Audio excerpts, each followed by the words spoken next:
is Sophie Friederike Auguste Prinzessin von Anhalt-Zerbst. You probably will know me as Catherine the Great or Catherine II, but not yet because I'm only a child. I have no claim to the throne yet. I'm still going to be an empress. Well, our family was practically penniless when she was born. However, at age 14, I am proud to say that she was chosen to be the wife of the Grand Duke Peter the Great's grandson, who happened to be heir to the Russian throne.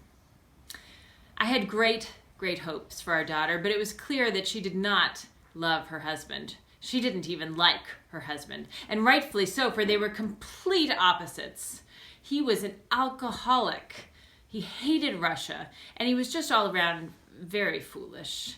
On the other hand, my sweet daughter, she was so selfless, and I had such good hopes that she would be happy anyway. She had great love for the arts, and she wanted the serfs to be protected. My mother, the queen, died while Russia was in the middle of a 7-year war, leaving me to be the emperor. I had been waiting for this moment my whole life, and between you and me, I was kind of hoping my mom would die sooner. Oh, what's this here? Just a bit of alcohol drinking. It's kind of a passion of mine.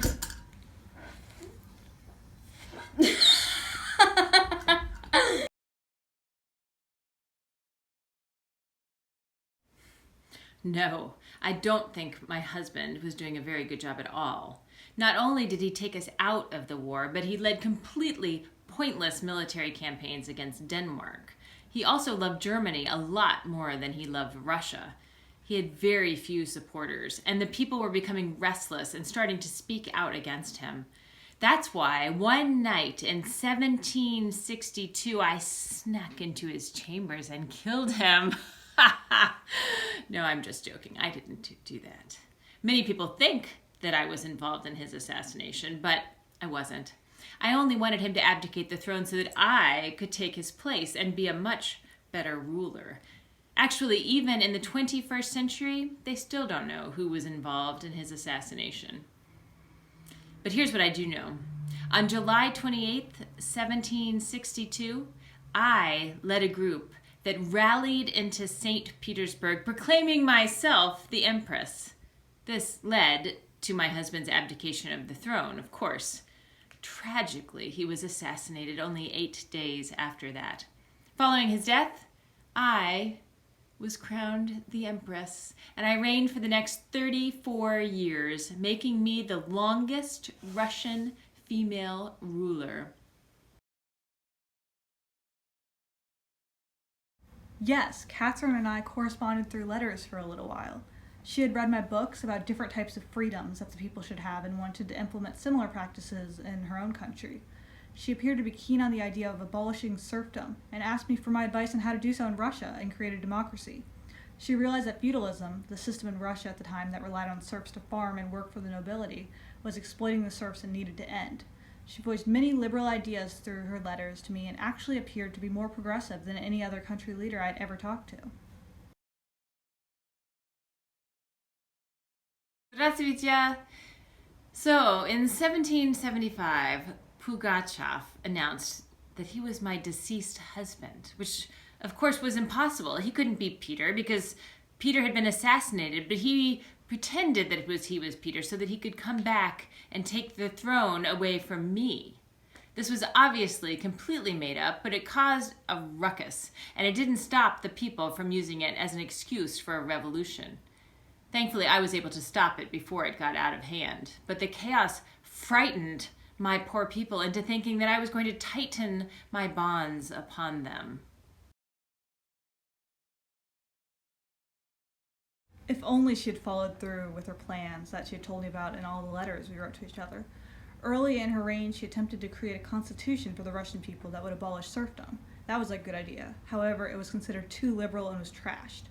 She later gave up on her beliefs and actually worsened the conditions revolving around serfdom and imposed it on the Ukrainians as well, who had previously not even had it.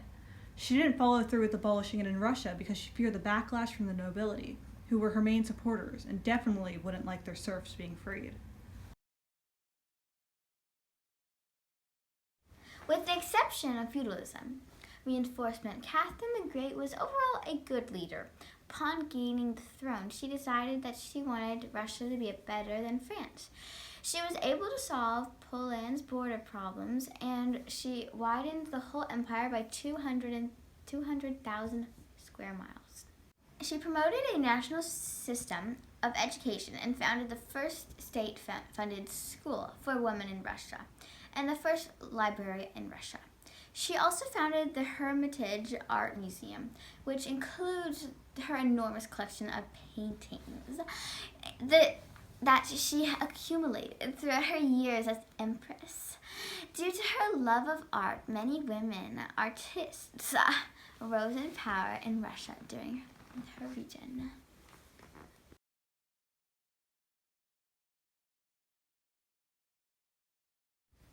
Well, yes, we both did.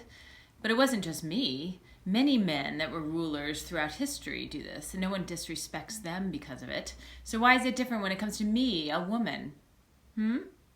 I used to use those romantic interludes to help with foreign relations, actually. I assigned one of them to be the King of Poland after I secured the borders. Another, Orlov, helped me to overthrow my husband. You never know when they might come in useful. And I never married again after my husband's assassination because I knew that a lot of the power would then leave my hands to go to my husband's. Who needs that? Bye! До свидания. Я иду на почту послать письмо.